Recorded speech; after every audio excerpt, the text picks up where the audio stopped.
Why is this not working? Great.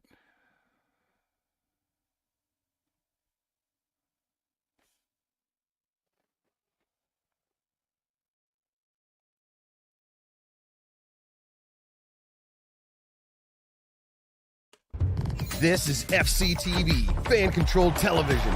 Programs created and produced for the fans, by the fans of fan-controlled sports and entertainment. As always, power to the fans. And now, it's time for the show. Oh no! Let's effing go. Oh god, I felt the pop. I know. I was gonna say, it was like a vein was about to explode on your forehead there, friend. Oh, my shorts are full of brown. Heyo, we're back, baby. We're back. We took a Hi. week off. Hi, we took a week off, and now we're back, and we are going to be summer strong and summer wrong. Yeah, probably. Right? Yeah. On some of these, for sure. Hi, I'm Kenny Stevenson. Hi, I'm Alex Enriquez. Welcome to Fan Controlled Fandom, your semi-weekly dose of the Cape Space, baby. Your mostly weekly dose. Mostly, well, look, hey man, summertime. There was Greek Easter was in there, but now I'm probably doing some traveling. Actually, I think I might have to miss the show in like 2 weeks. Anyway, it's the summer, baby. What are you gonna do? Yeah, this is a cape space. This is people wearing capes. People wearing capes in your content. Content capes. Cape content. Exactly like that, right? Superheroes, dragon fighters, space flyers. They all wear capes for some silly reason. It's the most non-functional piece of clothing you can wear when doing anything aggressive, but they all seem to wear it. It looks really cool when you're riding on a horse, or you're cutting somebody up with a lightsaber, or flying through the skies of Metropolis. Through the skies of Metropolis, yeah. Rogue, she didn't have a cape in X-Men 97, and it was like, it hardly felt like she was flying because there wasn't a cape there to signify that she was flying. You know what I mean? Yeah, you know what I actually really like sometimes is the little half cape, like the Mandalorian has, or like Captain Lando? Marvel's little cape. Oh, I like a little halfer thing. Yeah, or like a Lando Calrissian. That's like an actual like fashionable cape. That's like next level stuff. But today, speaking of all these pieces of content, X-Men 97, we didn't talk about the finale last week. It was pretty great.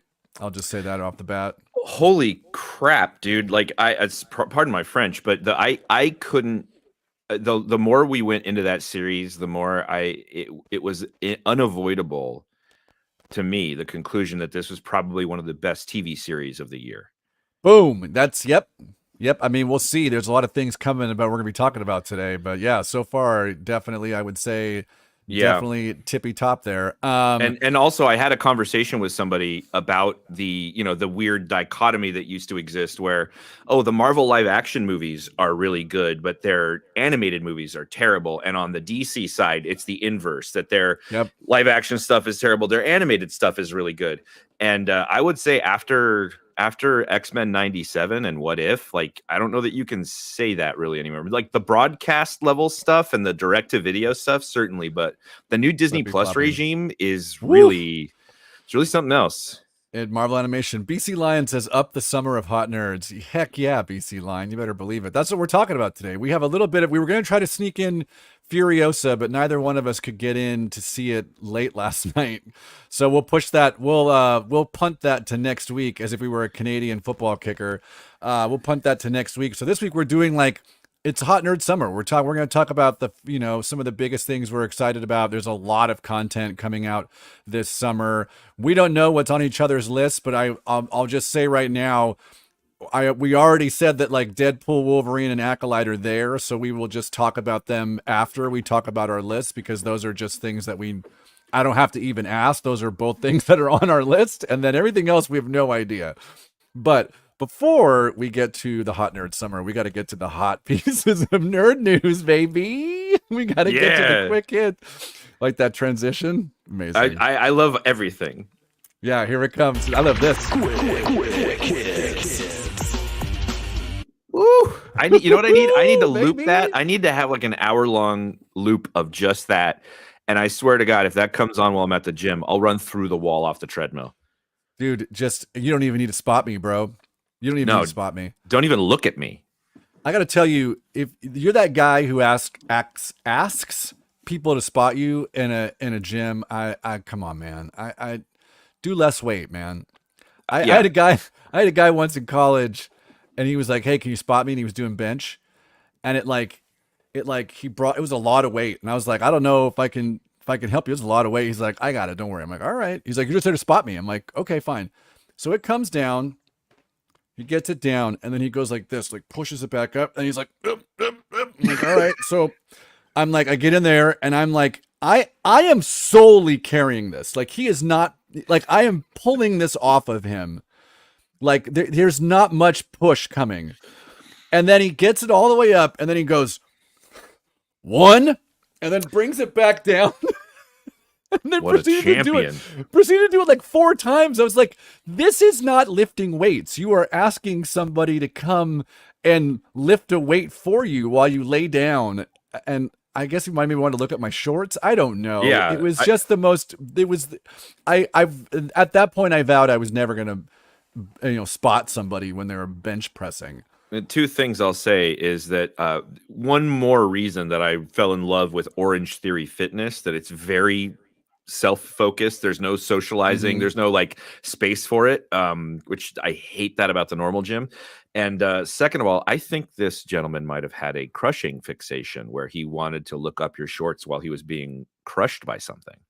Maybe. I mean, I don't want to kink shame anybody, but that's, I wasn't shaming anybody. I'm just saying, like, Neither am you know, I.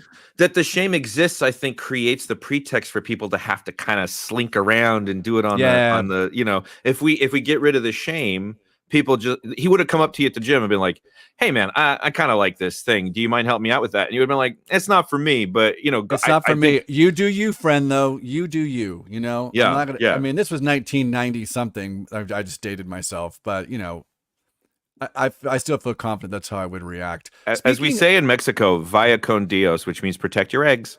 Don't think that's right.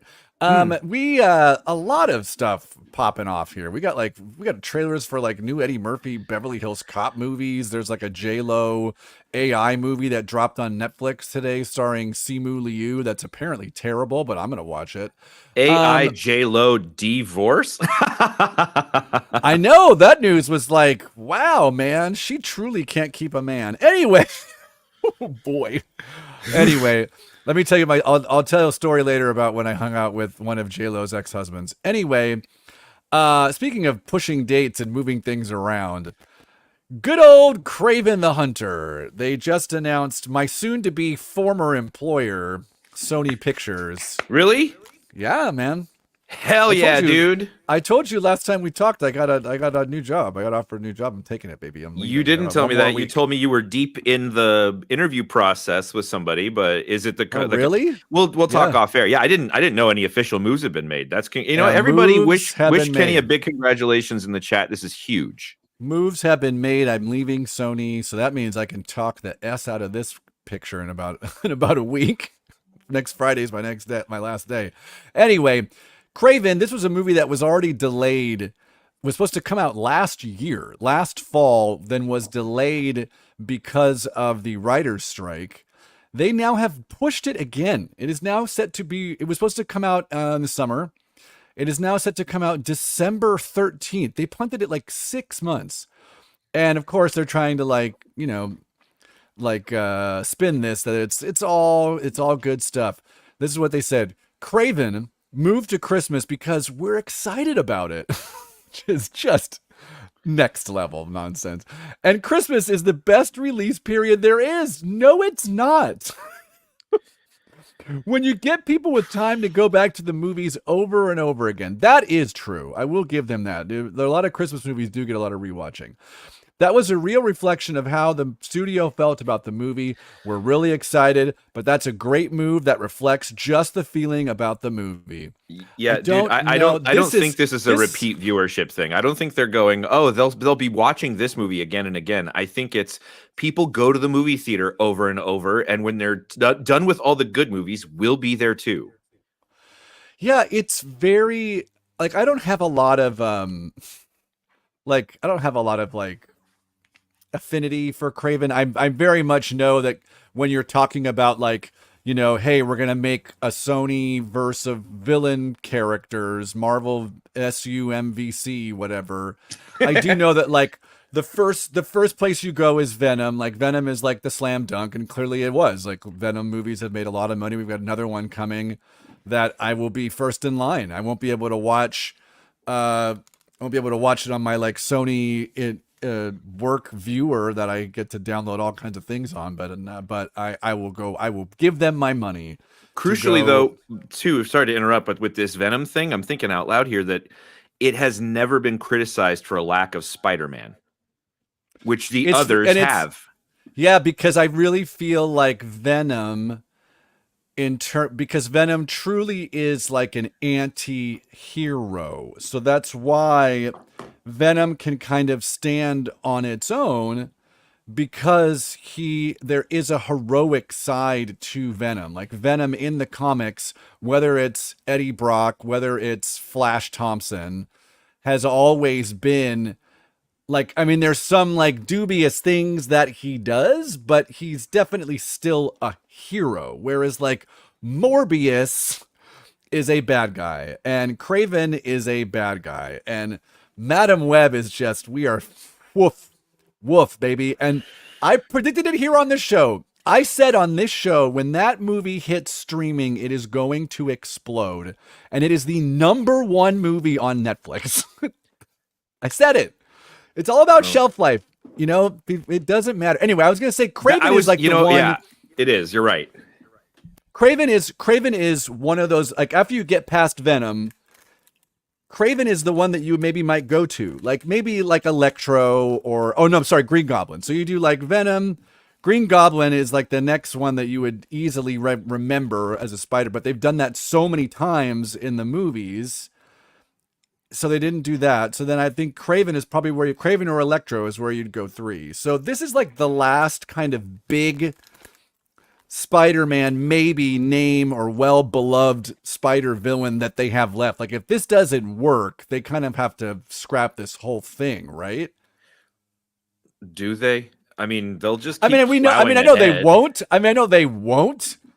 But this idea of them, like they are angling for another Sinister Six. I mean, that's what they're doing. And so Venom, they could probably make an argument for Morbius because Morbius did blow up online too. And it wasn't as big a bomb. And Madam Web isn't a villain anyway. So they just need to get Electro and they need to get 4 more people in there. And Craven's one of them. But I just feel like maybe they shy away from doing standalone villain movies and they only do like but you're right. I think sorry, I'm talking a lot, but to your point about Spider-Man, I do feel like a villain needs a hero. A villain is an antagonist. There needs to be a protagonist. And you can't or a character with enough public awareness that sort of gets an audience through the engagement to begin with, because however we feel about it on the big broadcast, but Joker, straight up villain movie, 100%, hugely like, in any way you can measure the success of a film, it's successful. It just, but Madam Web, nobody's got any grip on it when they come into it. You need some kind of recognition, and I'll say this: Craven does anchor an iconic Spider-Man story. One of his first arcs is, it's an iconic Spider-Man story. But you're right, like you need a character that's strong enough to stand on their own without needing to fight Spider-Man. And some of these that are like direct, ironically, Venom, who is a direct shadow of Spider-Man, works. I know. The others that are kind of mere just foils for certain of his aspects just don't hold up without him there to punch them. Yeah, it's 2 things I want to say off of that. First, the Venom thing, the fact that the Venom movies, the whole Venom design of how he looks is based on him first, the symbiote first being with Peter Parker. So that's why when it latches onto Eddie Brock, there's still a spider there, because there wouldn't need to be a spider on the Venom costume if there wasn't some attachment to Spider-Man. In this move, in the Venom movies, the symbiote comes to the Earth and then attaches around and then ends up on Eddie Brock. But they're at no, I guess they could probably like yada yada. At some point, it was attached to Peter Parker, but they don't say that. But I would say, secondly, I'm all for this idea of making villains. I think the best villains are the ones that have humanity. I mean, if you're trying to ground your films and you're not doing like silly stuff, like, Jack Nicholson in the Joker is like an iconic take on the Joker, but it's not very grounded in like reality. It's Jack Nicholson. It's like he's basically impersonating himself. And I'm all, if you look at like Thanos, like Josh Brolin's, Thanos is the protagonist of Avengers Infinity War, and it's a great portrayal, and we see a great amount of humanity, and to the point where we're like, we can almost kind of sympathize with them. But what makes them a villain is that they go farther than what a hero would do. And so if you just have the villain and you want me to sympathize with him, there needs to be something there to go off. And if you're not going to put Spider-Man in it, then what are we doing? You have any character anywhere has to have a goal that the audience believes in and wants them to succeed in. Otherwise, what are we doing? And so if you have to present your villain with circumstances that are even worse than they are, so that the audience wants them to kind of have success over that. That's how the Suicide Squad works. Like, yeah, these are all irredeemable villains, but we believe in the cause. Or at least we believe in wanting them to succeed in it. The Suicide Squad, to me, works because nobody's taking themselves very seriously. Like, I think that's the real fine line, too. Like, villains are, especially in some of these, like, powered villains, like, they're incredibly silly. Like, Morbius is just such a silly concept. It's like, he's a guy, an invalid, who then uses vampire bat blood, and guess what? It turned him into a vampire. Like, it's just like, it's ridiculous. So we are in the world where the guy get bit by the spider and turn into spider. True. Like, I love that old school, like, oh, gamma rays will give you powers, or a spider bite, a gamma infused spider will give you powers. Like, now it's like you stand next to your microwave and you still can't fly. Yeah. Meanwhile, any of that stuff is either going to give you cancer or a staph infection. 1,000%. Like, you're near gamma rays, it's just like signing, I will be dead by 50. Yeah, your nards are going to fall off, or you're going to get MRSA. Speaking of something that doesn't die, something that I did not know was actually for sure happening, but apparently Marvel in the MCU, Marvel Studios has hired somebody to write an X-Men movie. I did not know that this was happening. Did you know this? Yeah. I knew it was in development, and I knew that they had just hired somebody. They hired Michael Leslie, who was the writer on The Hunger Games, The Ballad of Songbirds and Snakes, a film I did not see. I did read the book. It is a very good book. I was very compelled to see the movie. And he is currently, he also wrote Assassin's Creed, The Little Drummer Girl, and the upcoming Now You See Me 3. But this is all we know, is that he is going to be, they have somebody writing this film. So we don't know, we don't have anything, we don't know, we haven't even seen the mutants in the MCU yet until July 26th. Oh, baby. But there's I don't know. I mean, this is like low-key awesome, right? Yeah. I mean, X-Men, a proper X-Men MCU X-Men movie. I mean, hello. The more that I've gotten to dive in through X-Men 97 and then going back and reading the more of the books, it really, the X-Men are huge. They can almost exist in their own universe of scale and threat and powers. It's like that finale episode of X-Men 97 where like heavy hitters like Black Panther, Captain America, and Iron Man are just sitting on their hands, and the X-Men are like, T'Chaka. We got this. They're a universe unto themselves. We've already talked about it. They're going to have to exist in another universe. Otherwise, where were they when Thanos was attacking the Earth? Like, so they're going to have to. Like, they're going to have to be brought into, which we just kind of at this point have to assume that's what Deadpool and Wolverine are doing. We're gonna be pulling the X-Men. You look great. Thank you. No, it's kind Don't of fuss. weird thing. I was. Don't get me started. I ran out of my hair product today. I had to make up something to make it even look like some semi-presentable. A lot of work. Lot of work. You're a beautiful man with a beautiful family. You are. Yeah, but they are. So they can have them sit in their own little universe, much like the Flash, and be like, pop in and be like, hi, we need your help, Barry 1 and Barry 2 or whatever.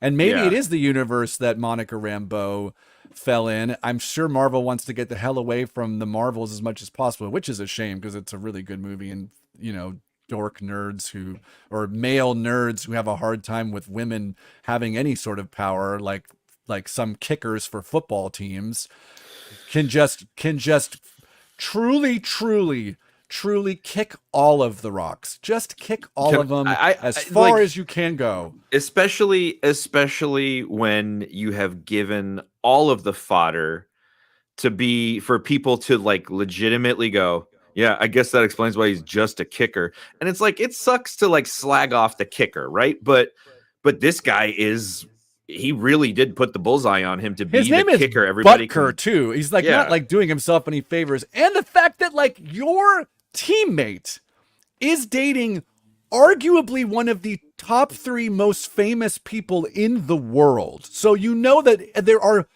billions of people watching you play every week, and you were like, I got a take for you. Anyway. Dude's a Russian psyop. I'm calling it. Also, I'm calling this that they will talk about that the MCU is failing in Deadpool, and that mutants are needed 1,000%. In the MCU to bolster the box office. Oh, absolutely. Oh, they were still, rumor is they were doing reshoots like 2 weeks ago. So yeah, they want to make sure that the jokes in this movie are as absolutely fresh as possible, which I'm totally here for. We'll get to that. We're going to talk about Deadpool and Wolverine in a little bit here. But yeah, there's an X-Men movie coming. That's all we know. They just hired a writer. They hire writers all the time, as we've talked about the many Star Wars movies that started and stopped and never happened. And the Michael Waldron, Kevin Feige produced Star Wars movie. I'm sure there's a script that exists somewhere for this, but we're never going to see it. And it's probably rip-roaring. Yeah. Probably has some multiversal stuff happening in Star Wars, but yeah. So there's not much here. Just that like it is kind of exciting though that maybe I'm sure Phase 7 is going to be very X-Men heavy. I know it better. You better put that in live action. Alex, did you watch the Beetlejuice trailer? I watched a little bit of it. I don't have any real affinity for that property, nor Tim Burton. Oh, really? I didn't watch the movie until like maybe 5 or 6 years ago, and I was like, really? Oh, okay, I get it. All right. Wow. Beetlejuice is like, and I've referenced this a few times, like if you had like HBO in the mid 80s and HBO only had like 7 movies and they just played them over and over again. It was like Dragnet starring Tom Hanks and Dan Aykroyd. How I Got Into College is like a Savage Steve Holland movie, the guy who made One Crazy Summer. Yep. And there's a couple other, but one of them is Beetlejuice. I've seen Beetlejuice probably, 50, 100 times. I've seen that movie so many times. I know all the beats. Huge Beetlejuice fan. I thought the trailer looked fun. Anytime people forget that Michael Keaton started as a stand-up. Yeah. And Beetlejuice is very much like Michael Keaton just eaten. Michael Keaton eaten. Michael Keaton, it's like Michael Keaton has showed up to Ruth's Chris and said, "Give me the biggest steak because I gotta eat, baby." And that's he sat down at the table, tied the tablecloth around him like a bib, and started sharpening his fork and knife together. Said, "Oh, give me the biggest steak you got." Yeah, totally. Like Monty Python and the Meaning of Life, the guy who walks in and goes like, "Give me everything on the menu, Mr. Creosote. Give me everything on the menu, and another bite, and don't skimp on the pate." That's what Michael Keaton does as Beetlejuice. The thing that I wanted to call out that I found just unbelievably unbelievable was the fact that a grown woman in this movie, we are positing that a grown woman has the exact same hairstyle that she had as a teenager, like Winona Ryder. Mm-hmm. is has the exact same hair. You're trying to tell me that like 40 years later she's still doing like a goth teen look? Get out it. They better say something. That Jenna Ortega, she better say something about it. Otherwise, what are we doing? What are we doing? Welcome to Tim Burton's Fantasyland, where something aesthetically perfect is frozen in amber. Yep. I'll let it sit there. We got two more little pieces here. One thing, we keep talking about this movie that you and I think should not be happening, but Hollywood does not care. And that's this Jurassic World movie that I think they're officially calling a reboot. But this movie has like cast people in it that are big names. I did not know this, but Scarlett Johansson was cast in this movie. Yeah, but she's playing the T-Rex. I hope no, she's the voice. It's gonna be like a her type of movie. Someone's gonna fall in love with the dinosaur. They're gonna find some way to put an AI voice to make him talk, and then like Joaquin Phoenix is gonna show up. And I don't know. I don't like that movie. Anyway, the fact that although I do love that freaking Chat GPT paid money to basically give it a voice and have it sound like Scarlett Johansson. I'm like, okay, yeah, way to go, guys. Tracks. Way to show your cards. Hold on, I'm trying to find this. Oh yeah, so that movie it also cast Jonathan Bailey. If you don't know him, he's from Bridgerton. Also from arguably one of my favorite British television shows of all time, called W1A. It was originally called 2012.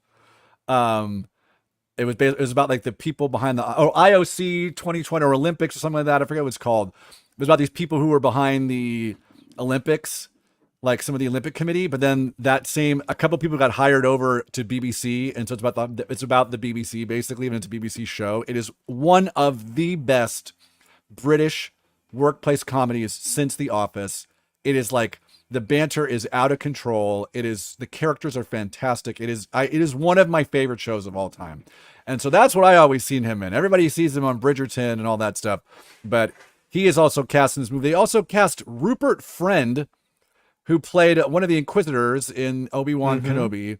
They are also circling Coleman Domingo, recently Oscar nominated, and Dev Patel, who is a legitimately wonderful actor. Gareth Edwards is set to direct. This is set to come out next year. The movie is going to relaunch the franchise with a fresh take. There's not going to be Chris Pratt nor Bryce Dallas Howard, nor any of the original people. This is a whole new launch of something that was just out like 3 years ago. I don't know how I feel about this, because I look at this cast and I'm like, if you didn't say Jurassic World at the top of the call sheet, I'm kind of in. But then it's going to say Jurassic World, so I'm like, well, what are we doing? We've already talked at length as to how you've not been able to capture fire with this again, and we're still pushing forward. Well, I read a quote from Glenn Powell that he was they asked him, and he said, I read the script and I didn't see how my presence could help the movie, but it's a great script though. And that was translated by people to say like, the script is terrible, but I don't want to ruin my relationship with the studio.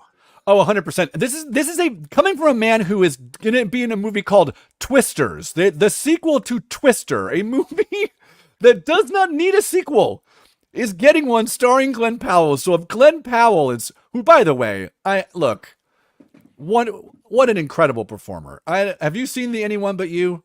I have not seen the movie. Excellent. And whatever, it's a rom-com. It's what it is. Every single person in the movie is absolutely like the most gorgeous human being possible. Yeah, but hold on. Can I tell you? The problem? He's got that Riz. He's got Riz. I agree with that. Can I tell you the problem with Sydney Sweeney though? You can try, but she's also very good in the movie. Go ahead. No, she's terrific. She's a terrific performer. Even just from like the first time I really noticed her was in White Lotus, and she really terrific. But I feel like I'm perving out. Like I feel like I need a T-shirt that says, if somebody sees me watching a Sydney Sweeney project, the T-shirt says, I think she's a great actor. Like I'm not just here for if watch the time. movie. Watch the movie. I'll watch it by myself in private. She was the one that I was worried wouldn't be able to handle like the quirkiness of like a rom-com, but she is just as game. He's just wonderful. So if he's saying no to your script, but They must have backed the truck up to get ScarJo to do this movie. I can't imagine how much money they threw at her. 20, probably like 40 million and like half the gross. I mean, I don't even know how they even Oh, do that. That's she's insane. got to be a first dollar participant. She's not. Oh, This isn't gross. This is first dollar. This is at the box office. She's getting a sliver of every nickel, and an executive and pieces of whatever else comes. I bet she dies in this first movie, but she gets paid on every other one that gets made after this. thousand, like I get a chunk of this franchise. I get merchandising, all of it. Oh yeah. Oh, 100%. Yeah. That's, I mean, I'd do it. She might be. Get This them might be the coup de dinosaurs over- grace. This might be her going. I legitimately will never have to work again, and maybe that's where I'm headed. Me and Colin Jost will stay on Weekend Update forever. Never letting a woman ever take that desk. He and Michael Che. I want Michael Che to step down. That's my hot take. Really? I like him. Alex. What? His takes on women and misogyny, I have absolutely no more time for. I haven't seen that. Have you not? Do you not watch Weekend Update? I do, but he is like, I'm just tired of like his whole shtick about being like making fun of the WNBA, making fun of I'm just like go away. I'm tired of like male comedians still being like, what's the deal with women? Like, come on, man. He like, never verged. He never verges into the like. To me, the joke is always, oh, look at how stupid I am. He does do that. I'm not saying he's not funny. I'm just saying, like, watching two men host that desk for like 8 or 9 years now is just like, we need to get some other voices up here, man. Anywho, please don't. Remember Cecily? Remember Cecily was on there for a couple weeks. That was awesome. Yeah. Please don't clip this with my writing submission for SNL this summer. Anyway, one more piece of news real quick. I know you're probably not going to go see The Alien because it's scary. The new Alien. Spooky. I will. I like The Alien, but in an interview, Fede Alvarez said, have you seen any of them? I've seen all of them. Okay, great. He says that the pace of this movie, this almost made me put this on my list of things to geek out for the summer, but it didn't.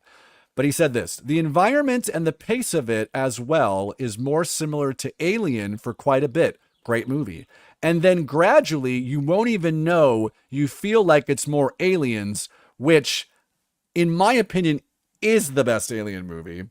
It's a natural progression and it happens effortlessly. This is like quite a big take you're giving your own film, but I mean, if that's what we're getting, yeehaw. Yeah, I mean, I think in terms of tone, I think that that Alien and Aliens are a real kind of like Empire Jedi sort of situation where Aliens is the more fun movie. It's the favorite movie, but Alien is the better movie. It's the best of the franchise. You get what I'm saying? Like Empire is the best. Alien is like Jedi's the only my favorite. Movie, yeah. Alien is the one that is like, yeah, the only one that can ever win an award. But Aliens is like, okay, I know what this is, man. We're gonna get a crew. I love anything that's like we got a crew, like a crew going to. I mean, it's like the same thing, like Kong Skull Island. I love that set piece of like Ocean's 11. We're getting a crew together to go in and explore this thing where we heard there's some sort of disruption, and they go in there, and then that disruption is a monster. That is a take in many films, but Aliens is like the standard, the gold standard of that. Like I love that movie. Anyway, that's our last piece of quick hits. I know you, my friend, you've had an extra week here to go hit those streets and find us some corporate underwriting. Who's our sponsor for the show this week? Well, you know what? I hit those streets and I took the scenic route all the way back to me because I am the corporate underwriter for this week's episode of the Big Broadcast. That's right. Big take there. Okay. I am promoting a show that I'm doing here in the Hollywood Fringe Festival coming up this June called Fringe Tonight Alive. Actual commercial. This is an actual commercial. This is real. This is real. I'm doing a late night talk show style show in the Hollywood Fringe Festival about the Hollywood Fringe Festival, which is LA's largest performing arts festival. I'm the host, the head writer. I'm being directed by the wonderful Kate Frisbee, and musical direction from Josh Brown, who used to play with Michael Bublé. So he's been on late night television like 10 times. What? He's my band leader. Kenny's going to be on the show as a special featured guest. I'm really proud of it, and it's the I biggest like thing his I've ever stuff. done. I like his stuff. And I can't wait for this. it's going to The be hype is real. it's going to be a lot of fun. All 5 shows are going to be different, some more than others, but every episode is going to have like, different guests, different performers. And for every fan controlled fandom fan who shows me proof of purchase of a ticket to the show, I'll kiss my wife right on the mouth. That's a bold take by you, because So, you yeah. really. I don't think I've ever seen you kiss your wife on the mouth. So No, I won't let myself. it. She's one. Yeah. I sort of did it on our wedding day, but after that, I was like, honey, until this mouth can make you a millionaire, I'm not going to sully your whole spirit with it. And so that's what we're doing. It was very uncomfortable when they said you may now kiss the bride, and it was a very slow progression. And it was a lot of us, we were sitting there, and when you think like, oh, this is taking a long time, and you look at your watch and it's only been like 5 seconds. And this was like, it took a long time, and it really took a long time. It was really a big deal. I had to do, at a certain point, I had to like push my own head. I was like, Yeah, several of your groomsmen had to get up there and like really push behind you. Yeah. I realized we jumped over the one piece of sports news, so that's fine. But I can't wait to hear more about this show. well, But I will say, if you go to Instagram, my tag I've changed. Oh, I didn't change it below. You can go to this tag too, and the link to the tickets are in the bio in that account and at Dr._Alex. But yeah, We can it's change it. if you're in Hollywood this summer, this June, come see a show. I love this. I love everything about this, because not just because I'm in it, but because I know it's you're making it, and it's gonna be fantastic. Now let's do that was some entertainment that we Yeah. gave to the folks. Now let's give them another piece of sports. Give them some sports news, because we're on the fan controlled sports and entertainment Twitch, Twitter, YouTube, X, whatever we're calling it.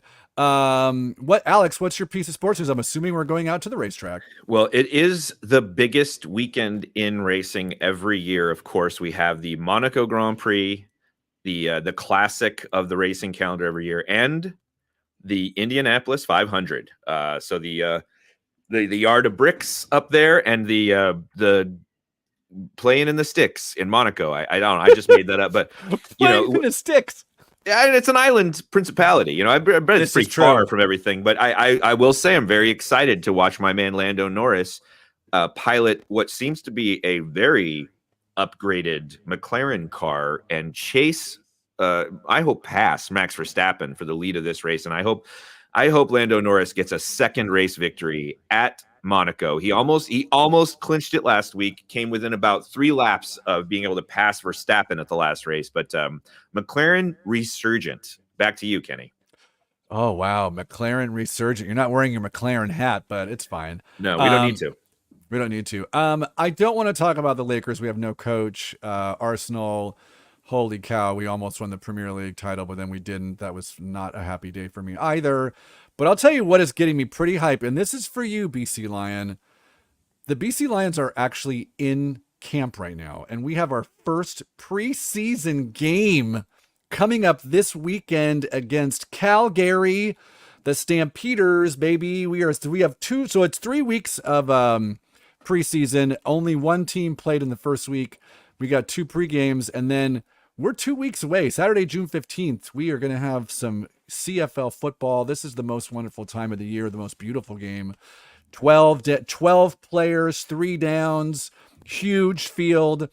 If you have not watched CFL football, this is the year to get on board, and I highly recommend you check out the British Columbia Lions. Let's go. The British Columbian Lions. I hope that they just pound the tar out of those Alouettes. They've been the reigning Grey Cup champions, Montreal Alouettes. Absolutely, and I think those stuffed shirts need a little bit of the hot air pulled out of their sails to mix 5. Well, the metaphors. Lions are definitely one of the teams to watch in the West, always. But behind Winnipeg Blue Bombers, they're a semi-dynasty at the moment. They've been making it to all the. Look at us! You took a picture of us. Yeah, I just want to show you the ad that we were served up with on Twitch is What are they? Riley's chicken strips for dogs on Amazon Prime, $24.69. Yeah, baby. I love it. Chicken strips for dogs. That is definitely within the wheelhouse of our show. Anyway, Absolutely. here we go. 40 minutes in, we made it to the topic. Hot Nerd Summer. What are we doing? So we are talking about the things that are going to be coming out between now. I would probably even allow something that was like maybe last week or something like that. All the way to Labor Day. So we can't do Beetlejuice. We can't do Rings of Power, which that trailer. Did you see the new trailer for Rings of Power season 2? No. Holy moly, it looks fantastic. Like the guy did you watch the first season? Yes. Yeah, so the guy who's Sauron, he's just muckety mucking about now. He's not even like trying to hide it. He's just out and about messing around. It looks great. I'm really excited for that. I love when like Prime Video is like, we have definitely spent billions of dollars on this, and it's very clear when you're watching the trailer that they spend a lot of money on this show. So we can't do that. But it's anything in between. We're talking TV, film. As I said before, we know that The Acolyte and Deadpool and Wolverine are definitely like probably 1 and 2 in our list. So we'll talk about our excitement for those at the end. Each one of us has a list. I said 3, maybe 4. I have a little bit more because I thought maybe there'd be some crossover, and if there was, I have like alternates. But we don't know what the other things we're going to be saying. But this is anything, either film or television. We could probably throw something, a curveball in there somewhere. Well, and, I only have one real thing and then 2 things that are sort of associated with Deadpool and the Acolyte, but here we go. Yeah. All right. Well, then why don't I go first then? You go ahead. All right. Let me look. I actually wrote down like 8 things. Oh yeah, I know what I want to put first here. Okay. So surprisingly, we're getting a lot of stuff, but the biggest stuff that we're getting seems to be in the television space. Like The Acolyte is TV, and then I could not be more excited for The Boys season 4, which starts up in like 2 weeks on Prime Video. I know you're not caught up on this series, but you need to get caught up on this series because we need to talk about this series on this show.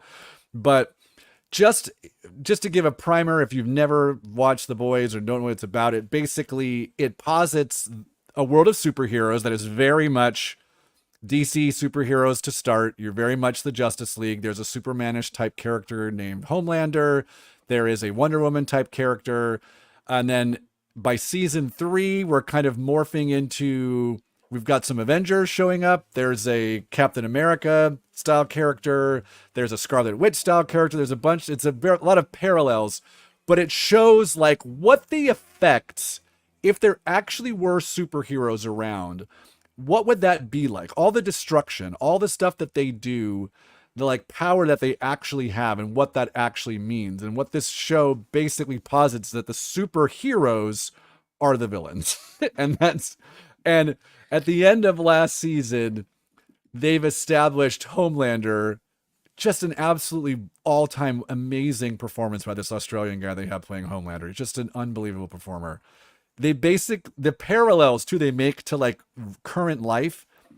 He is basically Trump. At the end of last season, there's a huge rally and he kills someone in the middle of the rally and everyone still loves him. It's like the literal quote that Trump always says about shooting somebody, and the Homelander does it and everybody still loves him. They made a bunch of amazing parallels to COVID last season. It's just a wonderfully written show, super R-rated, and like knows that it's R-rated and goes for it. I'm just so excited the show's coming back. Yeah, I saw this on the list of stuff coming, and it made me excited to like for something that I could kind of sink my teeth into and catch up on. It also made me kind of excited to do the comic book because it's Garth Ennis, right? Yeah, I haven't read any of it, but I'm told the comic is spectacular. His stuff is usually really top notch. He's part of like a kind of a generation of British, or I would say writers from across the pond, because I think some of them are Irish, some of them are Scottish. But yeah, just brought a completely new thought and dynamic to comic books at a time in my life that I've always really, really appreciated. A seriousness that they took the craft with that wasn't it wasn't over seriousness. Yeah, Like that's that's a they took their craft seriously, and maybe not the genre.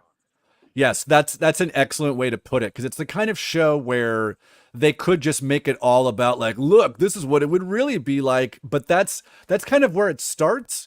But we're so far past that now, but it's like it's so different and it's just you have to just see it at this point. And it is there is some stuff that happens in season 3 that is I mean there's a famous issue called Hero Gasm, and they did that last year, which is basically like a super powered orgy.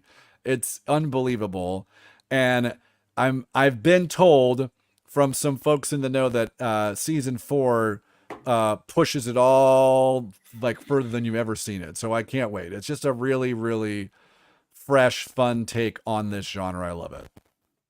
I'm in. I'm excited. You know what? I'm excited for you. I know you got to watch it, man. Especially the last season 3 is the like with the Jensen Ackles is the actor. I'm totally spacing on what the character's name is, but like what Captain America would be in like in like 2023, is like super racist, super misogynist, horribly xenophobic. Like that's exactly what he would be like, and it's incredible. It's just an awesome. There's a character who's basically AOC. It's just an unbelievable show. That's so smart, so well written. Like has no business being like Emmy worthy. It's been nominated for Emmys. It's just an incredible show, and it's coming back, and I'm very excited. Alex, what do you have on your list? Okay, the first thing that's the real thing is House of the Dragon. I put this on my list. Yep. Uh-huh.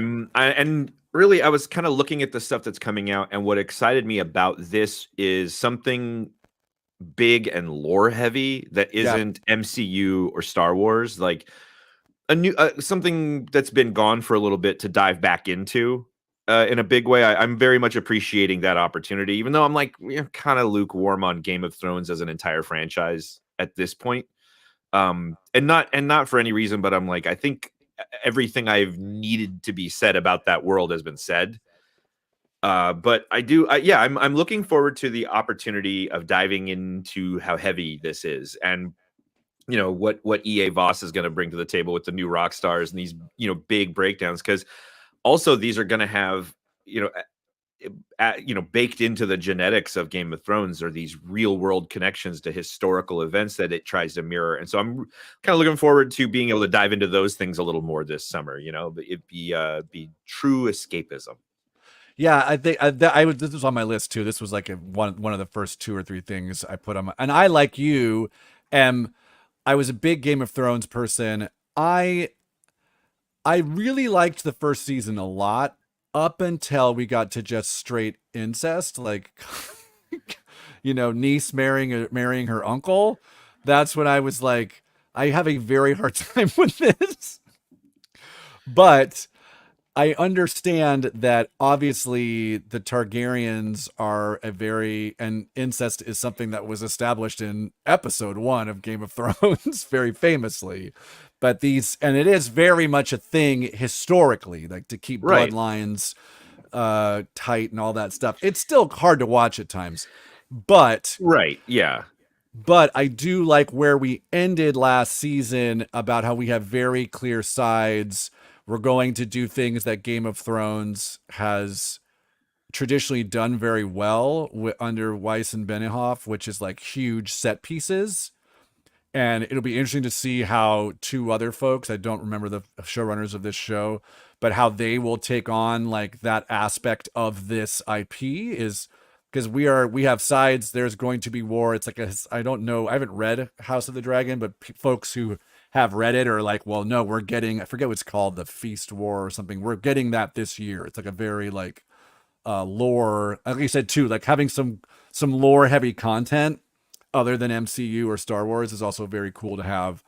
But yeah, I'm very excited, but also too, like you, I'm also like, I like this a lot, but there's something about it. It's really the incest. I really, and the fact that Patty Considine is gone. I love Patty Considine. I just think he's just a wonderful performer. Going Yeah. back to like Hot Fuzz and The World's End, he's just great. But like, and I thought his performance last year, the way he was just slowly dying was just unbelievable. And I'm glad they did the time jump when he like married the like 12-year-old or 14-year-old and whatever.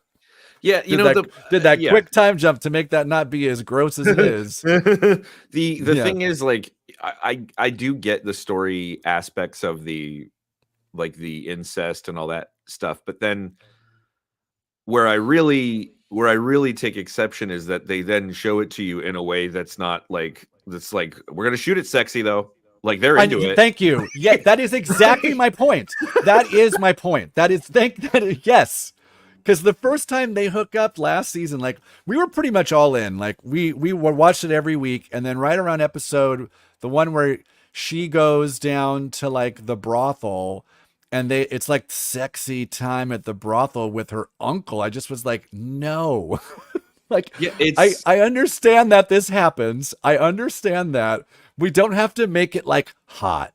You know what I mean? Like, or that, like, I'm supposed to sit here and just be grossed out and grossed out and grossed out. Like, it, just show me the guy getting his it could be eyeballs popped implied. again. It could be implied. Oh, thank you. Oh my God. I was thinking about it today, like thinking about Pedro Pascal being Reed Richards and being like, God, I miss just watching that guy fight. That'd be awesome because he was so awesome on Game of Thrones. Yeah. Yeah. Now that as we're talking it up more and more, it is kind of like it is going to be kind of a fun place to, let's return to Westeros.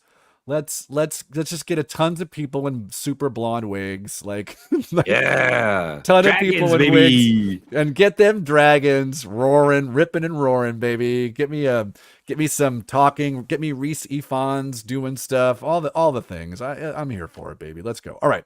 So that was on my list. That was like my top two. Let me see. I will do. Boy season 4. Let's do. I'm gonna do this. I have watched every season of this show. This is based in IP. I don't know if you've watched this show. I've had an up and down relationship with it. I thought the first season was really good. I thought the second season was okay. Thought the third season brought it back.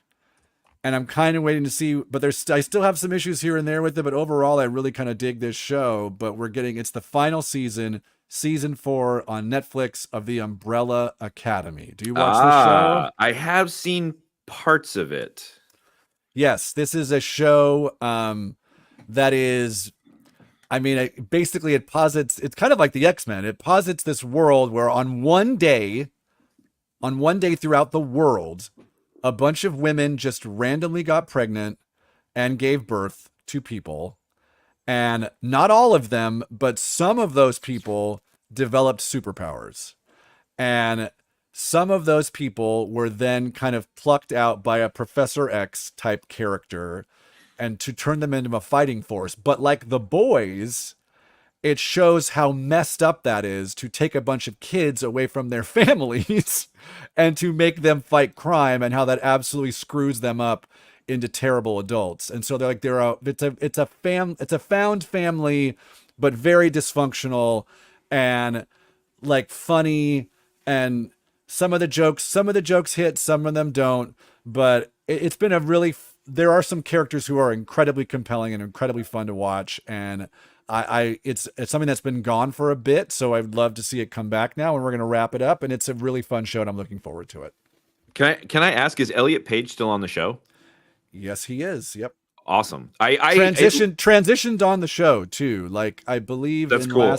last season, and then they went back retroactively because we didn't start watching it until he transitioned. And if you go back and watch like episode 1, when he was still Ellen, they changed the name. It says Elliot Page throughout the whole show now, which I think is really, really cool. Really cool. I like allowing that space for somebody, because I think that kind of openness is really as much as some people want to deny it, I think that kind of openness and willingness to share and be progressive about people is a hallmark of genre content, of science Yes. Oh my fiction, God. of Well comic said. books, of all that stuff. It's, you have to remember the people who were producing it and the people who were consuming it and why they needed these stories. And it wasn't power fantasy. It wasn't, ooh, I want to be able to smash people. It was, what could I do if I didn't feel so different? Or what if the thing that made me different didn't make me also feel bad? Yeah, Um, it's the whole X-Men thing. It's like yeah, the allegories, because this is also a world where not everybody is powered up, not everybody got powers. The people are, because the Umbrella Academy was in the show. There's a lot of time travel in the show as well. There's a lot of mixing and matching. There's a lot of world ending stuff. It's a really, the ticking clock of every season is really well planned out. It's the how we get there in some, especially in season 2 is where it kind of stumbles a little, but season 3 does a much better job of it. But yeah, this world of like outcasts. And so when Elliot Page on the show transitions, it's everybody is very much like accepting. It's, well, hey, you're my brother or sister, however it is, and that's how it is. And it's like, to show any sort of representation like that on television is important, because you're right, the audience, the Venn diagram of audience of people who are of other sexual orientations, underrepresented communities, and people who read comics, there's definitely some crossover there. yeah. And I think too, we're in a cultural space where now the idea of being trans or transitioning is so up for grabs, and the people who don't have any trans people in their lives get to have these big opinions about how scared they should be about it, or to show that, like, the humanity of the thing. Give an example that it's not satanic ritual or indoctrination. It's like a thing that happens to people, and a model of maybe how you can just accept a person because it's just a person. Yeah, I think that, look, if transphobes don't want it shoved down their throats, they should shut up Don't about it. watch We only it. need big examples of this stuff because people are bigots. Yeah, and his character, I almost said her, his character on the show is one of the like highest power, like what is, it's not power mapping, why can't I remember what it's called? Power, Scale. thank you. His power scale on the show, he is one of the most powerful characters on the show. So not only is it just having representation, it's having representation of not just like a tokenism, not just like like he is pivotal to almost every season's plot based on their power scale. Well, he's not a token because he doesn't arrive there because he's a trans man. He arrives there as a different performer under different merits, who gets who's to a talented performer. yeah, and who gets to then be like, I'm sure even just from a business standpoint, it's like, we don't want to have to recast a role. Like, just keep him. Shoot, But we'll make it work. He does a good job. It's a very fun show. It's you talk about lore too. A lot of great lore in this. I highly recommend diving in and checking it out. Like, I'm excited for the show to come back. All right, what do you got next? And then also listen to The Black Parade by My Chemical Romance, who helmed by Umbrella Company creator Gerard Way. Anyway, There we go. Yeah. One of the things I'm looking forward to, aside of the Acolyte, is just with all the diversity in the casting, I'm really looking forward to how cool people are going to be with their opinions about the Acolyte, independent of the actual quality of the show. I'm really looking forward to seeing all like a very reasonable discourse that is not, silently signaling bigotry or embedded in some toxic patriarchy. Like, I think this time everybody's going to be super cool. That's a good bit. That's a good bit. That's a good bit. Thank you. Yeah, no, I think it's time everybody shook their sillies out on all the rest of the stuff, and I think after the Marvels, everybody took a look in the mirror and they said, "Look, fun is fun, but we can't we can't keep joking around like this. Everybody's gonna be super cool and talk about this thing on the merits this time. Well, let's just talk about the Acolyte here then instead. Let's just, I mean, we know that's not going to happen, but I love that. I love, let's hope for it. I just read on Threads somebody who said, I've seen the first 4 episodes and I can't tell you much, but I can tell you that it's really, really different and really works and really is really like excitingly works well. Yeah, The Acolyte. This comes June 4th. So this is like a week from Tuesday. We're like 10 days away from this thing. Could not be more excited for this show. This is a show, we've talked about it at length on this show. Takes place during the High Republic. This is 100 years before anything is happening on Naboo. We are far away. We have like Yoda is alive, Chewbacca, Sheevan Palpatine, I think, is alive. Could be. But you know, it's a time when the Jedi were Jedi. Jedi were at their peak. But I think it was something... Jedi and Eve, not Jedi and Steve. That's happening. That's happening. You just gave fodder to somebody from that one. Anyway, the thing that is really exciting, I think, beyond all the fact that we love, you know, the High Republic, we've been, you know, mainlining that into our veins as much as possible.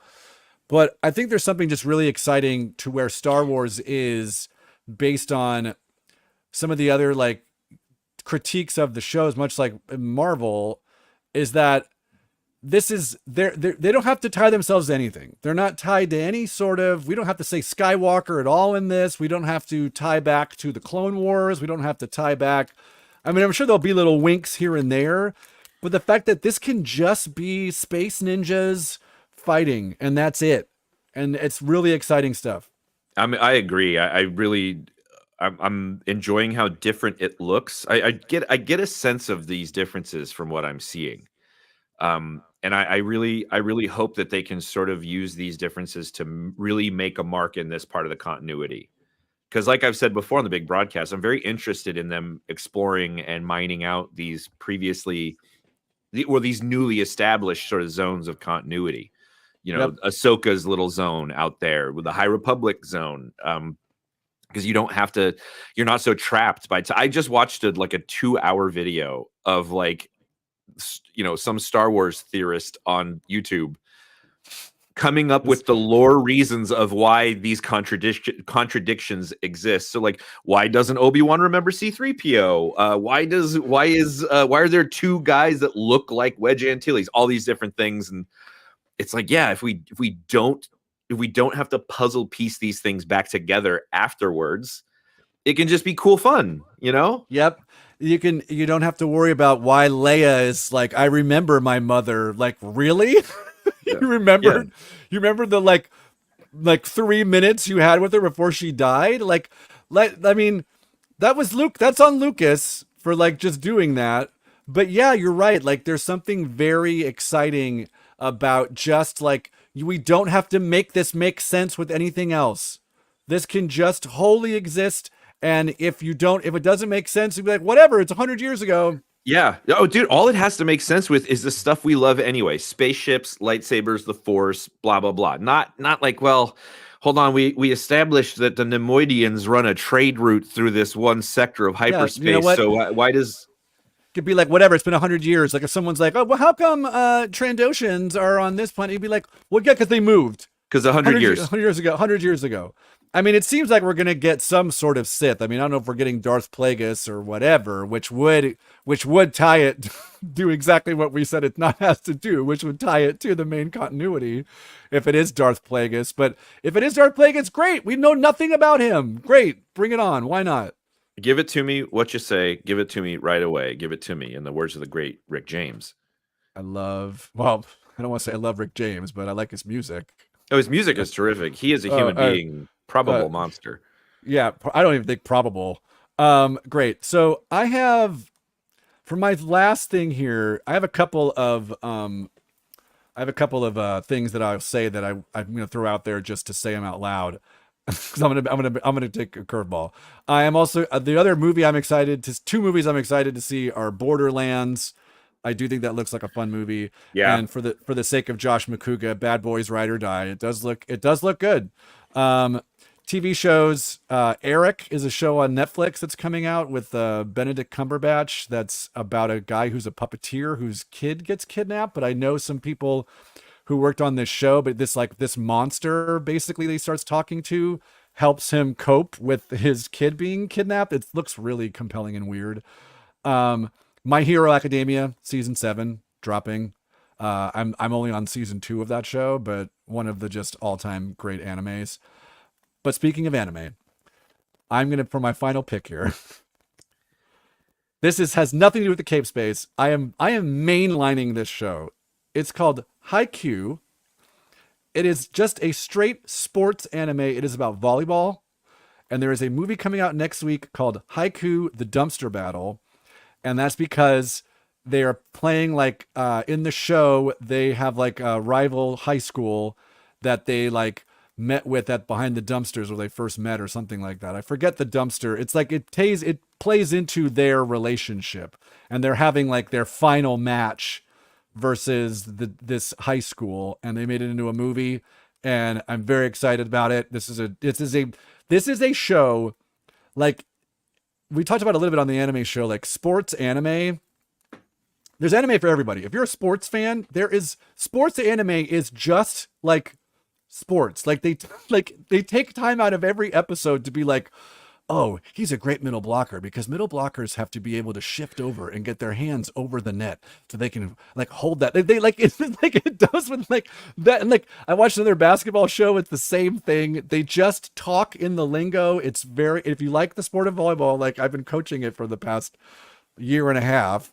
It's just like great. I could watch this show. It's like a warm blanket. Put it on me, and I'm gonna go watch it in the theater next week. I'm very excited. Yeah, dude, if the Formula One cartoon that you told me about was dubbed, I'd be watching it all the time because they do that. Like, wow, there's a lot of tires in this garage. Well, over the course of a race, we might go through 3 or 4 sets of tires, hard, soft, compact. Like they do in every game. So it's like, you know, like they're playing in like a high school tournament, and like a season is them making their way through the tournament. Every tournament they like cut to some other team that they play, and they're like, oh, wow, their libero is really good. Well, you know, liberos are supposed to be back row specialists, so of course he's going to hit that. It's that level of like instruction. It's just like, I love it so much. I watch it when I'm working. Sometimes I just like have it on because I can watch the dubs. It's just, I love it. I would be remiss as I'm wearing my anime shirt to not shout out some anime on Hot Nerd Summer. It makes me think though, too, that like, that's the same sort of thing you hear from Pokemon, that it's like, oh, his Pikachu is very strong. Well, at level 53, Pikachu can learn Thunderclap, you know. But it's just about volleyball, and they have it for every sport. There's like a badminton show, like name rugby, like it's just like every sport. And it's like, oh, basketball, he's 6'5", so that means he could jump higher if he could get his. It's just like the physics of the game. It's just like, oh, he's so fast, so if I set him on the outside, he can get there quick enough and get it past the blockers. I'm like, yeah, I love it. Yeah, it's volleyball. It's great. Good for them. Oh, BC Lions, you have a great weekend. Cheers to you. Have a good one, Alex, BC Lions. What's your last thing you're hyped for, which you said was Deadpool Wolverine adjacent? I'm looking forward to cringing my way through that movie. We've talked before about our disdain for some of the sense of humor that the movie employs, and I'm just going to be ping-ponging between, oh, that was kind of a cool line, you know, do you want to sing through your head or whatever he said to him about shooting through that, and then like, oh, that joke was a reach, like the cocaine thing, like so, which it's forced. It's like you want to have a joke about something adult here, so you make it cocaine, and then I'm not here for this. I would just show me Shatterstar, you know?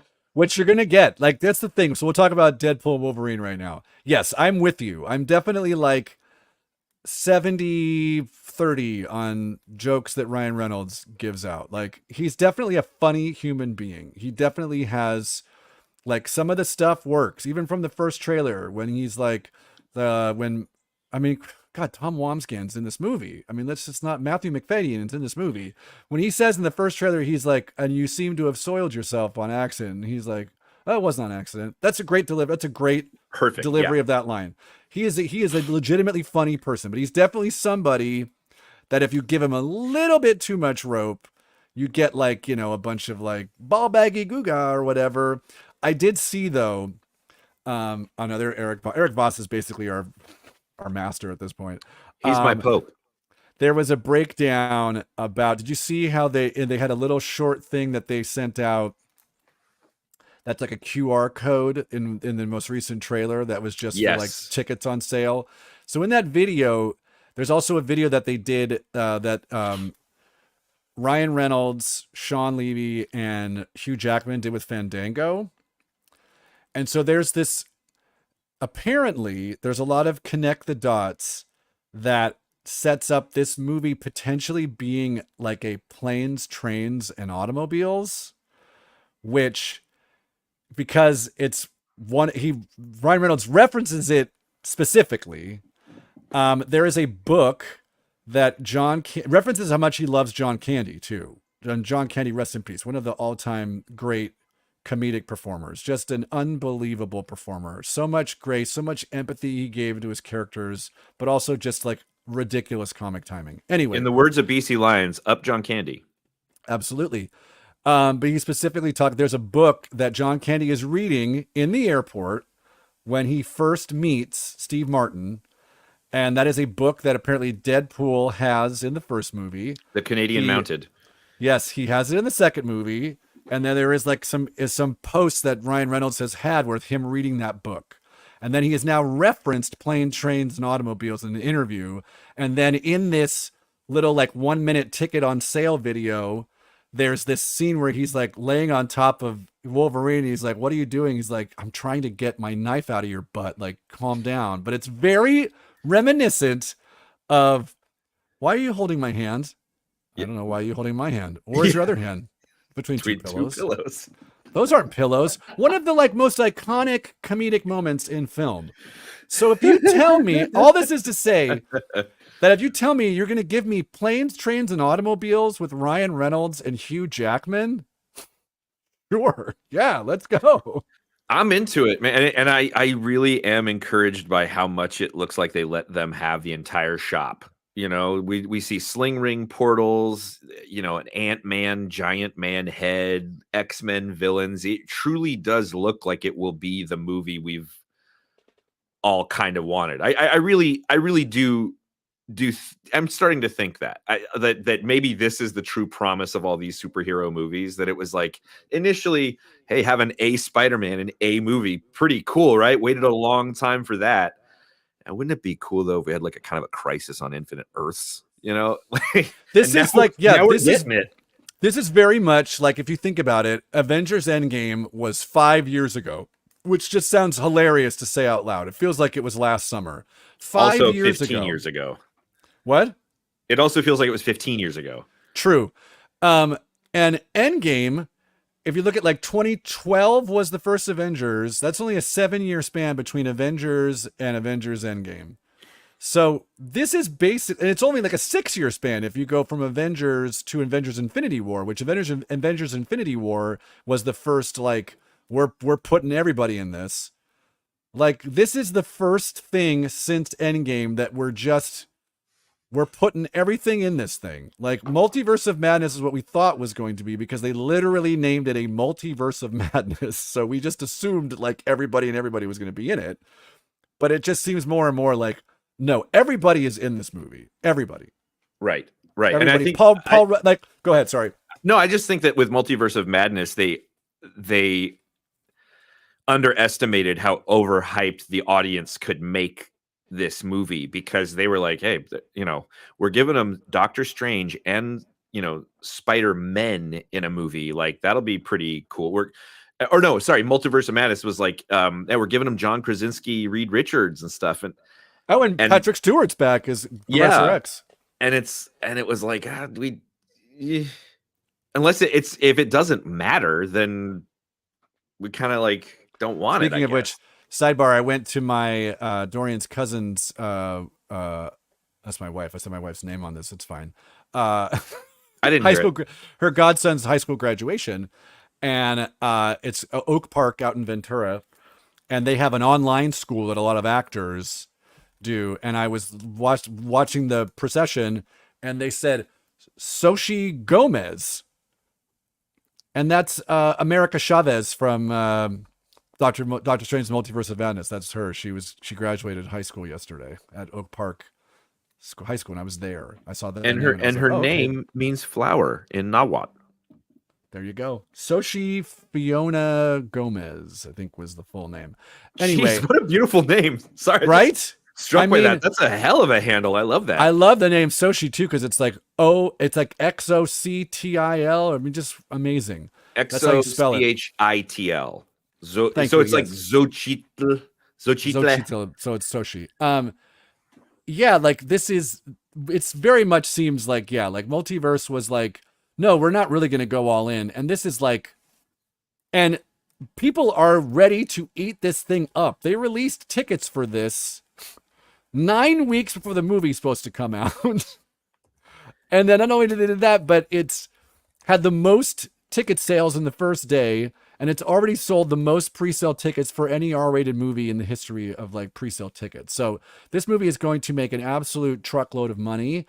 And then everyone's going to be like, Marvel problems, what? Oh, and I was going to say EA Voss too has also been this, because everybody, the promise of so many things being in this movie, people are now watching Welcome to Wrexham, a great show. Yeah. And basically any person who is not Ryan or Rob that shows up on that show, but is also in the MCU, which Paul Rudd has been on an episode, and they shot Deadpool Wolverine in London because Hugh Jackman has been on an episode, as has Chris Pratt.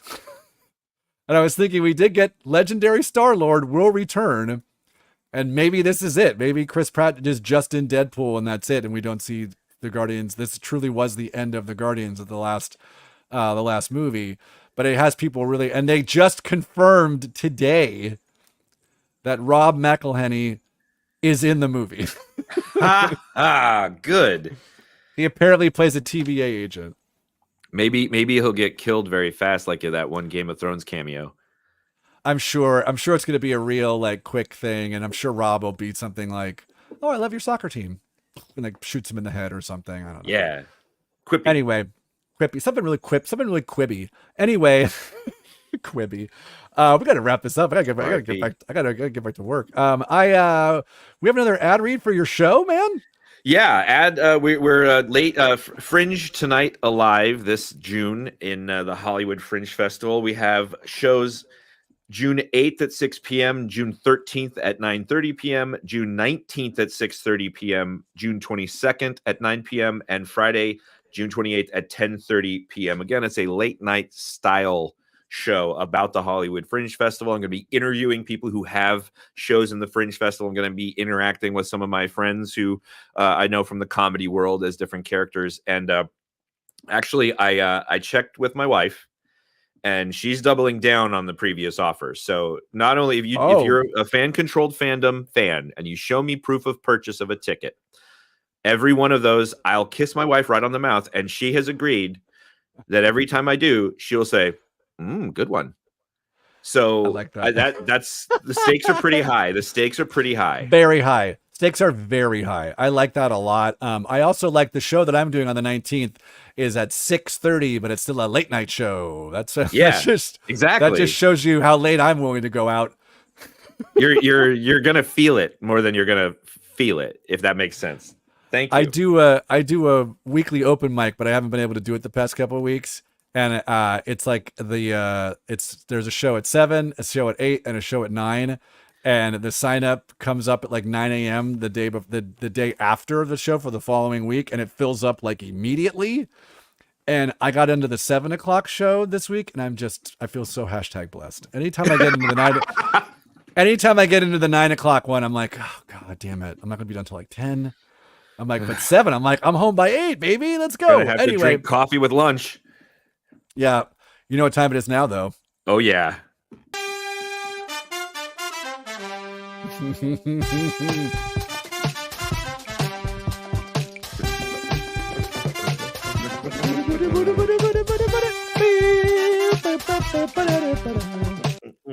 Oh, I love that. I love that. It gets me going every time. It gets me going. All right, you're up. Yeah, we got a real cool game today called When the Lights Go Down in Gotham City, the ultimate fictional location trivia game. Okay, So I like so this. I'm going to ask you I like questions this. about locations that are either fictional locations or locations in the real world where fictional events have taken place. So the questions kind of flow. Some of them are a little more difficult than others, but I'm trying something a little new. Um, Okay. so a Scarlet Speedster zips around this Midwestern city. Oh, it's Central City. Central City, that's right. Thank you. The Avengers, Fantastic Four, and Daredevil all call this fictionalized but real city home. New York City, specifically Hell's Kitchen, in the case of Daredevil. That's true. The capital city of Westeros. Oh, damn it. The thing I love about Game of Thrones is that I love it, but the thing that's I don't love about it is that there's so much information and they don't like not a lot of, which is great. Not a lot of recaps. Not a lot of recaps. It's King's Landing. I got That's there. true. Was That's me. correct. That was me stalling to try to figure out what it was. This is a magical place where dreams come true every day. Disneyland. No, it's my bedroom. The land, the land of the dead in Middle Earth, home of a giant flaming eye. Oh, Mordor. Barad-dûr. That's more specifically the the actual headquarters castle itself. of Yeah, Sauron. okay. Yeah. A lonely place, a fortress of aloneness, where a super Solitude. powerful being can rest his head. Superman's Fortress of Solitude. No, that's also my bedroom. When Lando Calrissian said, "You truly belong with us among the clouds," to which location was he referring? Cloud City. That's right. A dusty place, dark and mysterious, where a figure of the night keeps his wonderful toys. Your bedroom. That is true. That's my bedroom. The coastal California city where a ring-powered space cop flies across the skies. San Francisco. That's Coast City from Green Lantern. Oh yeah. I forget that DC does like makes up cities, but that it should just be San Francisco. Go ahead. The hologram-based training center for Marvel's Merry Band of Mutants. The Professor X's house in upstate New York. We had Danger Room or X Mansion. Future City, where the guy in RoboCop got his privates shot off.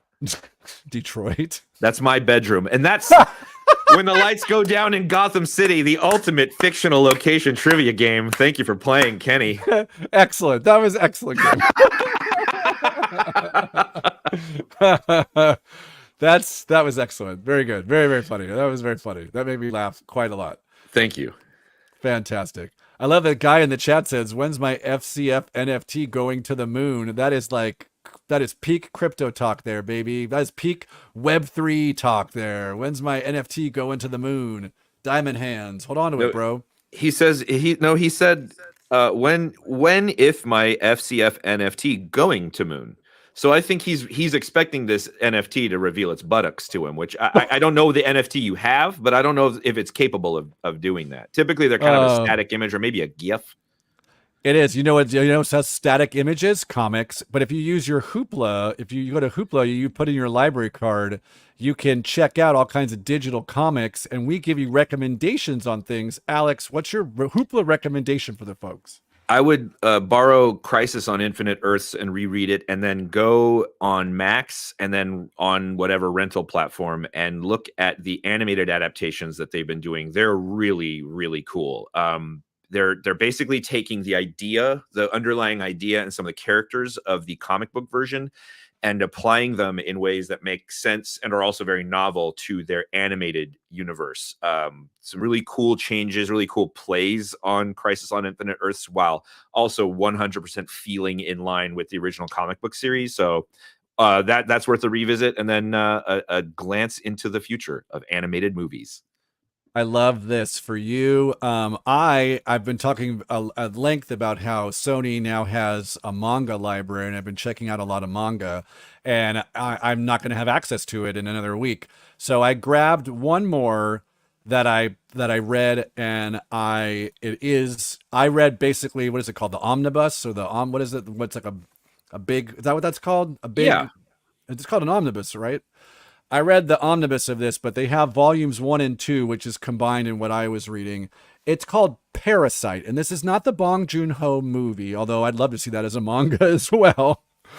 But much like the other manga that I've recommended on this show, One Punch Man, Mob Psycho 100, this is very much my speed. I think you might like this as well. Alex, I know you don't like reading them backwards, but let me tell you the concept of this. It's called Parasite. The little tiny spores drop into Earth and they become little tiny worms. And those worms are supposed to go into your ear and get into your brain. So, and then they basically take over you and make your head this big giant mouth. But one gets in some kid's house and he's listening to music. So it has headphones in, so it can't go into his ears. So it tries going up his nose and he wakes up, pulls it and is like, what is that? Throws it. And then it immediately jumps into his hand and starts crawling up his arm. So he takes a like a rubber band and ties off his arm so it can't go up anymore. And then his parents walk in and it's gone. And he's like, what's going on?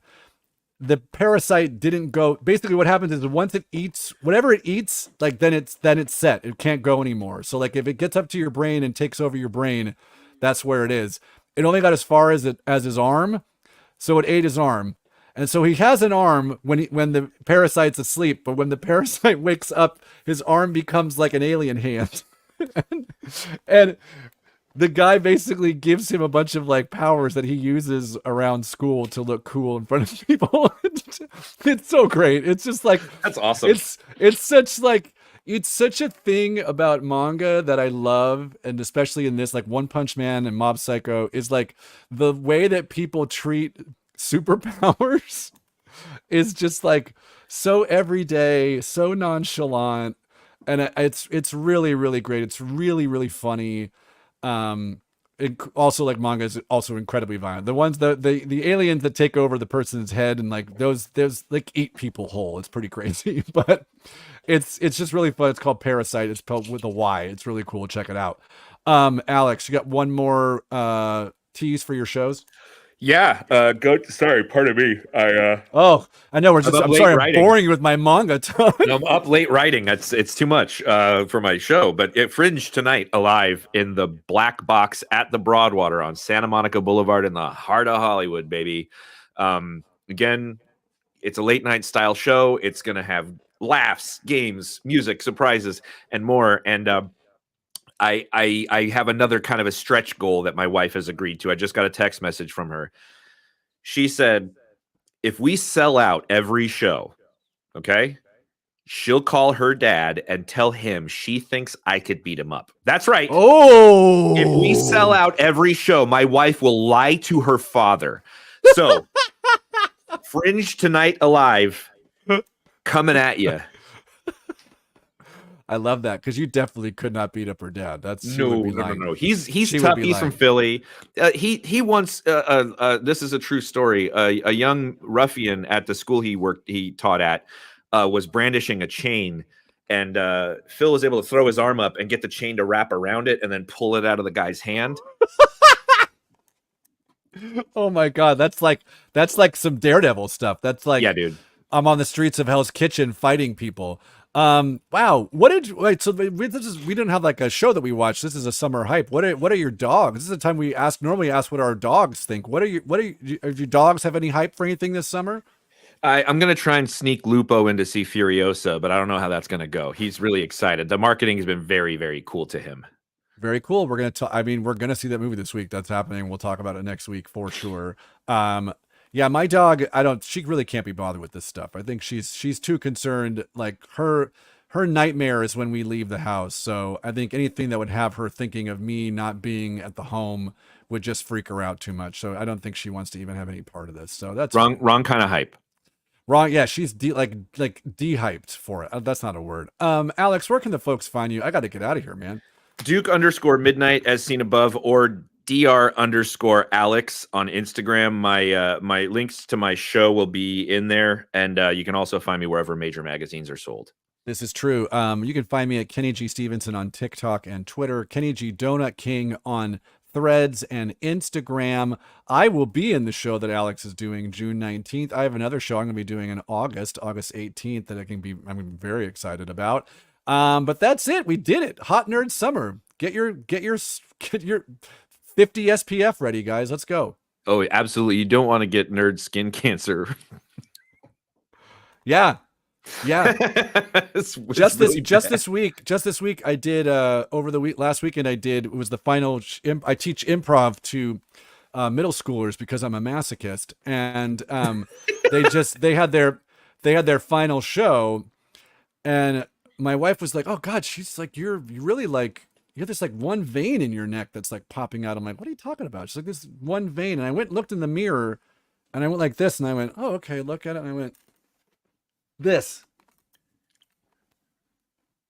What? She's like, "What is that?" And I'm like, she's like, "I don't know, your skin stretching, probably because you got too much sun on it when you were younger." I'm like, "Oh man." So jeez, bud. put some sunscreen on unless you want some weird vein popping out when you're doing improv to a bunch of parents of your 6th through 8th graders that you teach. That's the lesson. God. It's there, right? It's weird. We're Southern California natives. I think it's inevitable that we would be damaged by the sun. You at least live different places. I've only ever been here. I lived in New York for like a minute compared to how long I've lived here. Yeah, so that's true. Oh, San Luis Obispo too. That's 4 years. Anyway, no one cares about any of that stuff, but there's a lot of sun and a lot of sun damage in that Furiosa next week, and we're gonna be talking about all the fire. She only says like 25 lines in the whole movie. Oh, I love it. That's great. So the rest of it's just fighting. I know, and I want Chris Hemsworth. Let's go. I'm very excited for this. Tune in next week. We're gonna be talking about Furiosa, but for now we got to say bye-bye to the folks. Goodbye. Which dog is that? This is Lupo. This is Lupo. He's very Lupo sleepy. Oh, good night, Lupo. Goodbye. Good night, buddy. Bye.